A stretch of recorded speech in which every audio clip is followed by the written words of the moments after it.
So in this video, I'll be giving some updates to the Canada immigration news in terms of the international student cap.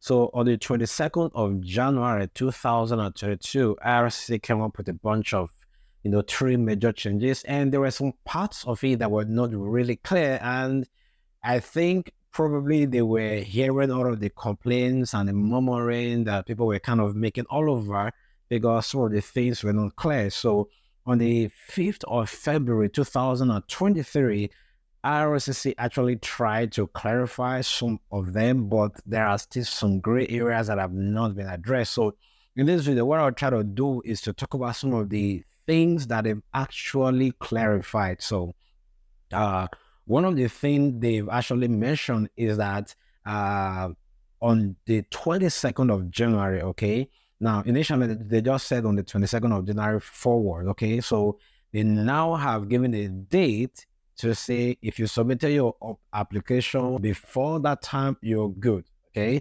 but if you plan, or for those that we plan to submit application after that time, you're going to need a letter of attestation. So if you're going to submit your application by January 22nd, early morning, your time, or 21st, you're okay.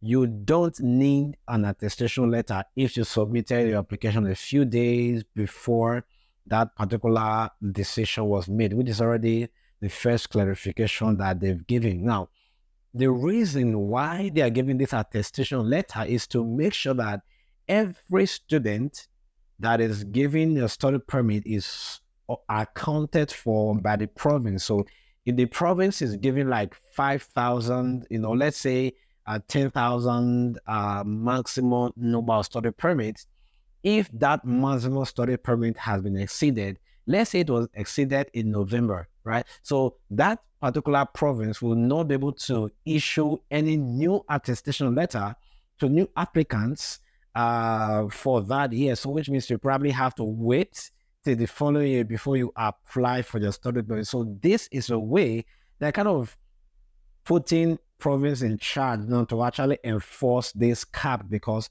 if you don't have attestation letter, you will not be able to apply for study permit. Now, who are those that need study at this attestation letter? I think I really like the way they've clarified this.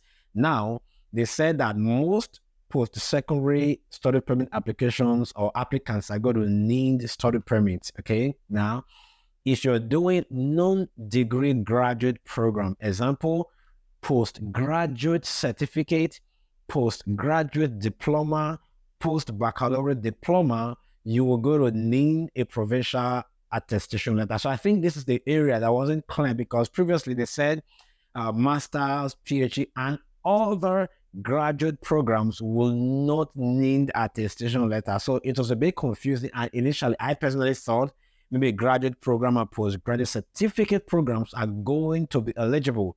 But with the way this is now, if you're doing graduate program, a postgraduate certificate, postgraduate diploma, baccalaureate, diploma program, undergraduate, you will need an attestation letter.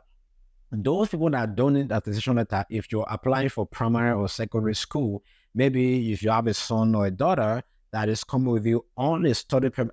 So this is the part where I am still firmly of the opinion, not of the opinion, I still believe that if you are applying, you will be able to apply for your children, because they are saying that for those that are coming for primary and secondary school don't need study permit, and most times your children may be coming, if they are like 5 years old and above, they will be applying for a study permit. So they have not mentioned that you can't apply for children. It's only the spousal open permit. So my thought is that you will still be able to apply with your children, okay? And they don't need attestation letter.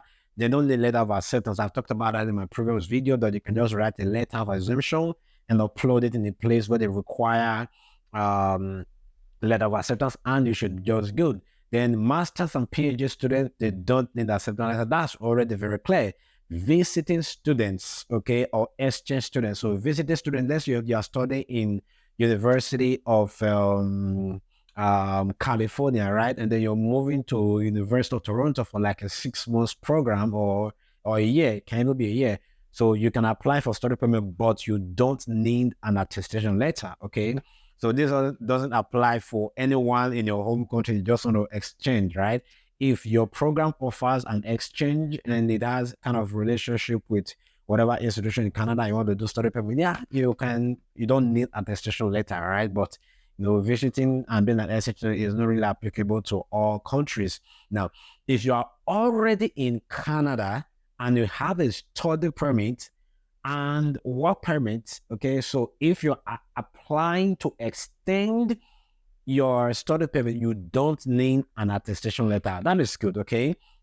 Now, anybody that is in Canada, any in Canada family members or study permit holders, okay, let's say your child, your study permit is expiring and you want to extend study permit for your child as well, you don't need attestation letter. Mostly people that are already in Canada, you don't need attestation letter to extend your documents. And then lastly, I already mentioned that if your application was received before 8:30 a.m. on Eastern time on January 22nd, 2024, you don't need attestation letter. The other thing that they really gave clarification to is the issue of post-graduation work permit for those that have graduated from master's program, okay? Now, they really want to make sure maybe people that are finishing their master's program are able to have or transition to permanent residence and have more time to work, okay? So what they said is that starting February 15, 2024, okay, if you do maybe a little bit of a 1 year, 1.5 years master's program, you will be eligible for a 3 years post-graduation work permit, okay, which is quite interesting. So for other programs, I didn't see here that graduate programs, graduate certificate programs are not included, okay? So they did not say 1 year postgraduate is eligible for 3 years. From what they're clarifying here, that only master's program that is a year and maybe a year plus master's program, now you can get 3 years work permit. So if you're applying for a master's and they say it's only 9 months, 12 months, it's okay. You will be able to get a 3 years work permit. Now, what other one? For those that do 2 years master's program, you will still find you still get your normal 3 years post-graduation work permit. Now, who is eligible for this postgraduate, for this longer postgraduate work permit? So they've said graduates of programs that are at least 2 years in length at any postgraduate work permit, eligible designated institutions are eligible for a 3 years program, and also graduate of master's program that are less than 2 years. So which means if you're doing a 2 years diploma, you are eligible for 3 years post-graduation work permit. If you're doing a 1 year, I'm trying to emphasize this so that it becomes clear. 1 year certificate program, 1 year postgraduate diploma, whatever, it's going to be 1 year postgraduate work permit. 1 year, 2 years diploma, bachelor's degree, master's, PhD, they are all going to be eligible for 3 years postgraduation work permit. Now, the other thing that they clarify is the issue of postgraduate work permit eligibility for public-private partnership college. And I've already explained this before, that some provinces actually allow some public college to license private colleges, to deliver certain curriculum. So before now, if you finish in those kind of program in a public college, in a private college that has a program that is licensed by a public college, you will be eligible for postgraduate work permit. I've kind of talked about that and elaborated that in my previous video, so I will be talking about that for now. Okay. Now, one of the things that they've said is that there's a lot of oversight to the quality of the programs that have been offered by these private institutions. So because of that, they've changed or they restricted the postgraduate work permit for individuals that are graduating from such institutions. Now, what they've said that who are those that are eligible for postgraduate work permit if you graduate from those private public-private partnership college, because people have also asked me, oh, I'm already in the program, does it mean that I will not be eligible for postgraduate work permit if I graduate? What they're saying is that international students who are currently enrolled in those programs will still be eligible for a postgraduate work permit if they meet other criteria, right? Maybe studying a maximum of 50% in person and, some other criteria like that. Who are those that are not eligible? So what I'm saying is that new students, okay, so if you're coming in for May, which is going to be a new student, maybe you are applying for admission now you're going to be applying for the visa, you'll be considered as a new student. Then even though it's going to be for May, you will not be eligible for postgraduate work permit. But I think those that already have study permits and maybe they've already enrolled for classes, even though they haven't arrived, I think they will still be eligible for postgraduate work permit in these public-private partner colleges. So, like I always say, when things becomes clear, I will always want to update a video to kind of give more context to everything that I'm saying. And the fourth thing, which is still not clarified, I was really hoping that they could really clarify that, because this is one of the craziest part of it, the spousal open work permit eligibility. So what they've also mentioned is that in the coming weeks, so they have not given a date when this eligibility or restriction is going to start. Okay.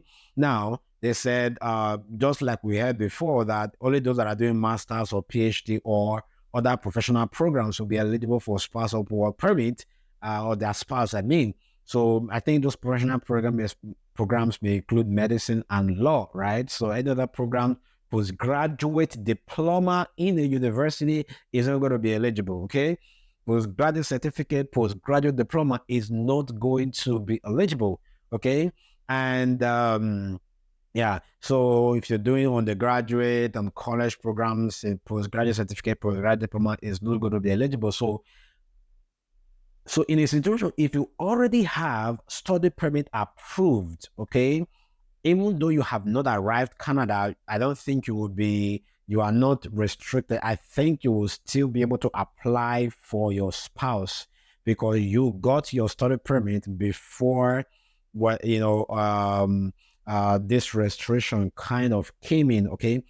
Like I said, they haven't mentioned the date. They said in the coming weeks. So I don't know what that coming weeks is going to be. But if you already have, if you have admission for September, and you pay deposit and you haven't applied, then when it starts, it will not be eligible. Now, the study permit application is a little bit limited now because you need to get attestation letter from provinces and all that. So when you get attestation letter and they still say in the coming weeks, okay, if it hasn't started, which means if you apply for May, you might be able to still bring your spouse on the condition that they haven't specifically identified when this limit is going to start. So like I said, I'm going to keep on the lookout if there is any new thing, any information as to how all of this process is going to be, then I will give more clarifications on that. Okay. Now, in terms of the attestation letter, there is really no information about that. Provinces are still working on it. They've given provinces, I think they're like March 31st to be able to come up with measure or portal, whatever platform that students can use to apply for these attestation letters. So be on the lookout. For now, I would say just hold on. If you already have your proof of fund ready, I will kindly advise you to let your body stay the account, for now, so that when everything is open, you can just apply for your study permit right away. So that's going to be it for this video. If you enjoyed this video, why don't you consider leaving liking this video? And another thing, leave a comment, okay? Which school are you applying to? Which start date are you planning to apply for? Just leave a comment in the comment section. And then there may be other people that just include your school. Like, I'm applying to this school and I'm starting this date. If you already have your visa approved, just write my visa approved, I'm starting this date.